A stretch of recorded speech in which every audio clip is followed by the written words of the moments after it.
Today in the General Assembly, the representative of my country, Canada, is raising or has raised a resolution which is not about human rights. It's not about the people of Syria. It's a resolution meant to point fingers and to vilify the governments of Syria and Russia. And this resolution relates to a UN Security Council resolution that was vetoed by Russia and China some days ago. That resolution pertained to another useless ceasefire in Syria, which would have no bearing on, bring no good to the people of Syria, and which follows a week of liberation of areas of Aleppo, which now amounts to about 95% of areas of Aleppo that have been occupied for years by terrorist factions. So at this time, when 100,000 civilians in these areas occupied for years by terrorist factions have been liberated, the UN, parties in the UN wanted to impose another ceasefire. And I want to remind people why these ceasefires are indeed pointless. The last ceasefire in September was from the very start negated by 20 main terrorist factions who declared they were not going to participate, and from the very beginning violated the ceasefire over 300 times during the duration of the ceasefire. And not only these terrorist factions, while the Syrians and while the Russians adhered to the tenets of the ceasefire, but the American-led coalition itself violated the ceasefire by targeting Syrian army positions in Deir ez-Zor, killing at least 83 Syrian soldiers in a prolonged attack that lasted nearly 1 hour and which enabled ISIS to overtake that position.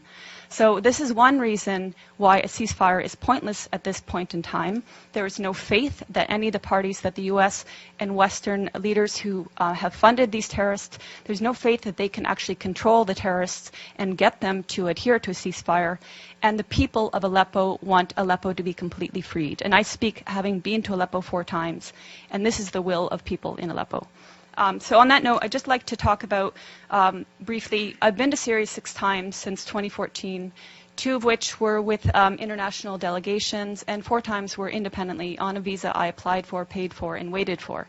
My trips have been self-funded or fundraised, and I've gone at my own risk and been able to travel freely in the country to areas I wish to travel to.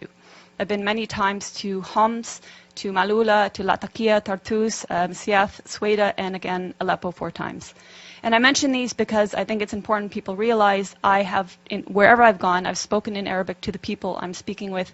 What Donna, what Sarah have said, that the people support their army and government is absolutely true. Whatever you hear in the corporate media is the complete opposite. And on that note, what you hear in the corporate media, and I will name them, BBC, Guardian, New York Times, etc., on Aleppo is also opposite of reality.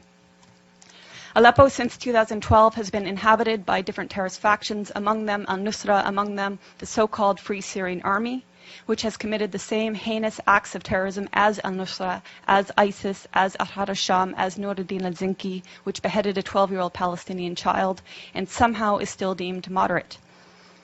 Since 2012, these areas of Aleppo, which have now recently been freed, their occupation by these terrorist factions has meant the greater Aleppo, the 1.5 million plus population of greater Aleppo have suffered sieges, denying them food and medicine. They've suffered for years a want of electricity and water, and they've suffered daily bombardment by these terrorists of mortars, of gas canister bombs, which are improvised and made locally, of water heater bombs, which are even more powerful and can level floors of entire buildings, of conventional weapons like Grad rockets supplied by the West, and etc. As I said, they've suffered these attacks on a daily basis, and even now, because there are still Western-backed terrorists in pockets of Aleppo, there are still mortars and gas canister bombs raining down, and people are still dying in Aleppo. This is another reason why the liberation and securing of these areas is imperative, because that will actually bring peace to Aleppo. Now, my colleagues here mentioned the nature of unity in Syria and the fact that Syrians see themselves first as Syrian before any sect. This is an important point because our media and the Gulf media has made Syria out to be sectarian, which is something the Syrians themselves have denied. but it's a tool to make people confused. It's a tool to make people believe that it's Sunnis against Bashar al-Assad, when in fact, bear in mind that Aleppo is overwhelmingly Sunni and is with the government and is with the army and is suffering from the terrorists who declare that they are liberating the city in Syria. Other points about Aleppo are hospitals in Aleppo have been attacked. I'm sure you've heard in the media that hospitals have been attacked. Well, this media is referring to the pockets of Aleppo that were occupied by terrorists. And they have manufactured stories, and I can give you a precise account. In April of this year, there was a hospital called the Al-Quds Hospital, which in a concerted effort, all media said was attacked and targeted and badly damaged by either the Syrians or the Russians. In fact, the Russians had satellite imagery showing that this hospital was in the same shape that it was in October 2015. No difference. Therefore, it was not attacked. Months later, The Guardian, which is a prominent British newspaper, actually said the Al-Quds Hospital that it had alleged months prior to be attacked and destroyed was treating victims of so-called chemical weapons attacks. So even the media that is lying is inconsistent in their lies. But there have been hospitals attacked. I went to the Al-Dabit Hospital, which is in Aleppo City. It's a maternity hospital. It was attacked on May 3rd, and 3 women were killed. You would think this would be something raised at the UN or by so-called human rights groups, but it was not. In December 2013, the Kindi Hospital was attacked and destroyed. It was the largest and best cancer treatment hospital in the Middle East. It was destroyed by al-Nusra terrorist truck bombings.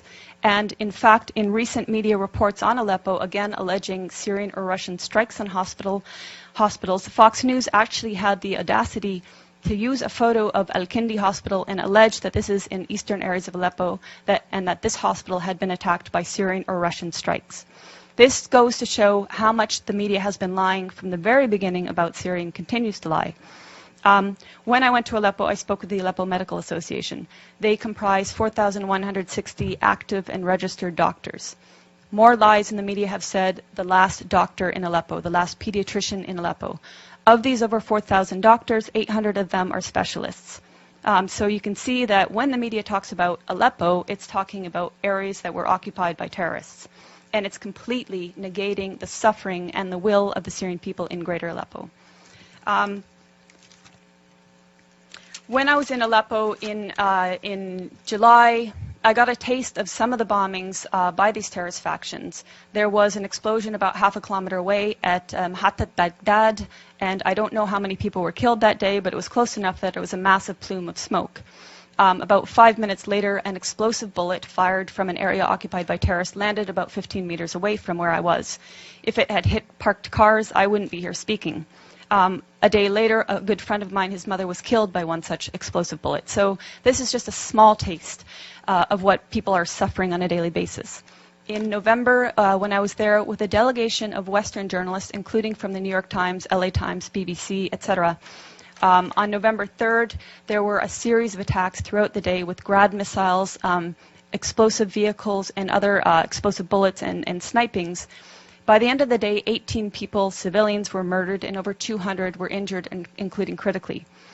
We were at the Al-Razi hospital, which is one of the main hospitals, and we saw the maimed people pour in. And this was just one day of many of endless days in Aleppo. On November 4th, we were at the Castello Road humanitarian crossing. This was a day that was meant to allow the people in eastern areas of Aleppo that were inhabited by terrorists to evacuate. And this was not the first time. On prior occasions, the Syrians and the Russians had opened 8 humanitarian corridors to enable people to leave. These were attacked by terrorist factions heavily.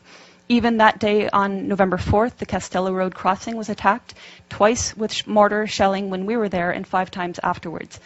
Clearly, there has been political will and intent by the Syrian government and its Russian allies to enable civilians to leave, to minimize any sort of loss of human life. Clearly, the terrorists that declare themselves liberators of Syria do not want people to leave. They've been holding civilians hostage. And if you're following reports that are not BBC and that are not New York Times, you will see countless testimonies of civilians, of the 100,000 civilians who've been liberated the last week, saying, thank God for the Syrian Arab army that liberated us, and the terrorists were hoarding food, they were preventing us from having food. This is all documented. Also documented are that areas in these areas occupied by terrorists, including a school, were housing chemicals used to make chemical weapons. And you could see also the gas canisters that were used to make explosive gas canister bombs. In fact, even when I was in Leiramun, we saw a factory in one of the buildings that was used to make gas canister bombs. In Leiramun, we also saw evidence of the so-called Free Syrian Army that some people say doesn't exist anymore. The 16th Brigades was active there. They had a cell underground, 3 stories below, that was perfectly intact in spite of aerial bombings above ground. And I make this point because people talk about the destruction in Aleppo as if the physical destruction matters. It's the people that the Syrian government and the Syrian people care about. And the destruction in areas occupied by terrorists occurs because the terrorists are bunkering below ground, come up above ground, fire their bombs on civilian populations, and go back below ground. So I just want to address a few other myths. Some of the myths that have been about Aleppo and Syria in general have been that the Syrian government and army are starving the population. Again, I refer to testimonies of people, even people I met with in November. I met with a family of displaced people from Al-Halak, which is north of Bustan al-Pasha, which was an area, both areas occupied by terrorists. At that time, when I met them on November 10th, he told me that they had fled along with about 40 others on about 20 days prior, and that they had tried twice prior to flee, but they were prevented violently so from doing so by the terrorists that inhabited those areas. This is the case. These are the testimonies coming out of Aleppo now. People saying, we tried to flee, they wouldn't let us, they shot at us. There are also videos showing people who did manage to flee coming under fire and the Syrian army actually protecting them, acting as human shields. So that's to say that what we've been hearing in the corporate media is not depicting an accurate image of what's happening in Aleppo. The corporate media is saying that the Syrian army is attacking people, and until today, the corporate media is maintaining this, even though the exact opposite is true. I would ask you to follow the voices of people in Syria who, like my colleagues here said, they want you to speak the truth. They're tired of lies. They're very well aware of the lies that our media is purporting and that our human rights groups are purporting. They want an end to the violence. They don't want this war to continue. They didn't ask for this war. But as my colleagues stressed, Syria is a sovereign nation. It has the right to fight against terrorism. And we know that 101 of 193 UN member states have sent terrorists to Syria to slaughter and destroy. So Syria is fighting a war against terrorism. It's winning in Aleppo, and hopefully either the terrorists will accept a deal to be transported out of Aleppo, hopefully they will participate in the Musalaha, the reconciliation, will lay down their arms, will take the amnesty offered to them by the government and which has been taken by thousands of former militants. And hopefully, above all, the U.S. will stop supporting terrorism and stop funding terrorism. And hopefully this new bill will take fire, will be supported, and actually it will be impossible to fund and armed mercenaries from FSA, Ahrar al-Sham, Nuruddin al-Zinki, and all the colors in between, because they're all the same terrorists. Yeah, thank you. Thank you, Eva. Very informative. Thank you very much. Now we are open to questions, if there are questions. The gentleman in the back. Thank you very much. I'm Christopher Ronneberg with the Norwegian newspaper Aftenposten. A question for, or two questions for Ms. Bartlett here. As a journalist, I'm sure you can appreciate getting other impressions than empirical impressions from the ground. When you talk about the Syrian people and what the Syrian people want, how can you quantify that? Do you have any independent surveys where you can actually document that? And secondly, you talk about the corporate media, the Western media, the lies, and all of this.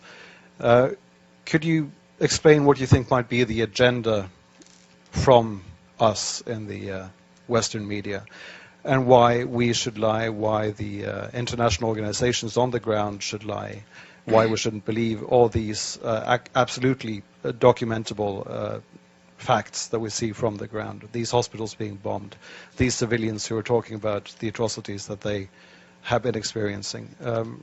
How can you justify calling all of us liars? Sure.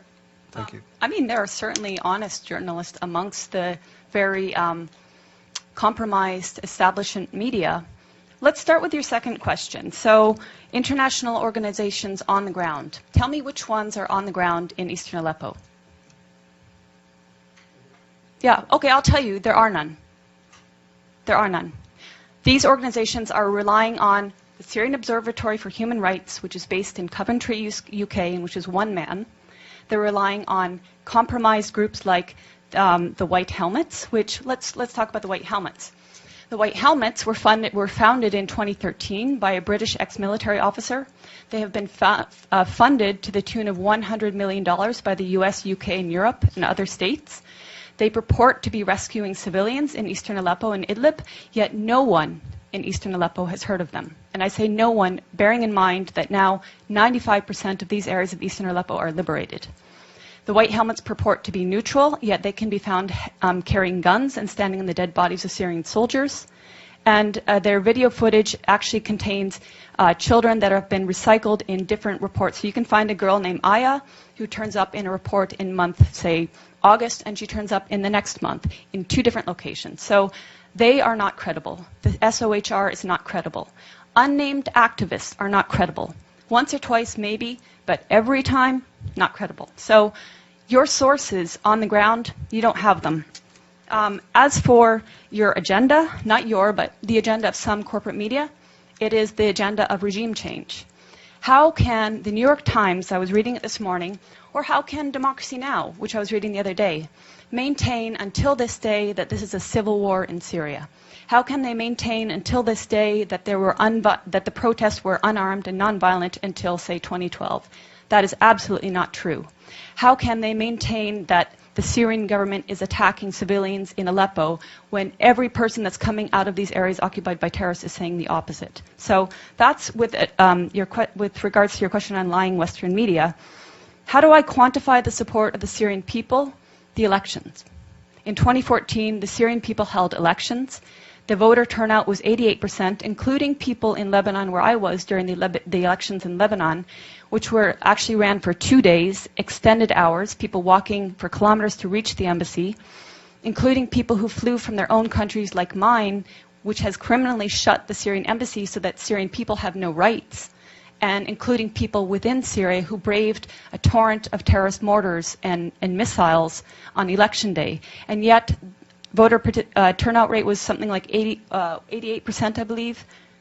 And then the election, the results were 78, I believe. I think Tim Anderson gives you the opposite. Okay, I might get the turnout wrong. So the results. 74 was the participation. 74 participate, 88. Okay. Anyway, the point being, overwhelmingly, the people support President Assad. That's based on elections, based on my own travels. Okay, so that's subjective. But as I said, I've traveled around Syria, talked with people of all faiths, all walks of life, and there are people that want change in the government. We're not pretending they don't want change. Everybody wants change. But in terms of support of the government, the point is they don't see President Assad as the problem. They see the problem as terrorism.